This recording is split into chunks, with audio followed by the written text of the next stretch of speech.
コウコちゃんです。今日は5月2日ですね。明日からゴールデンウィークですね。私は今、バイクのオイル交換に来ております。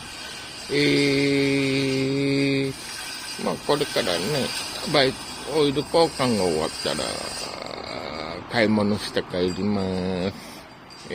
皆さん、素晴らしいゴールデンウィークをお迎えくださいね。コウコちゃんでした。ご視聴ありがとうございます。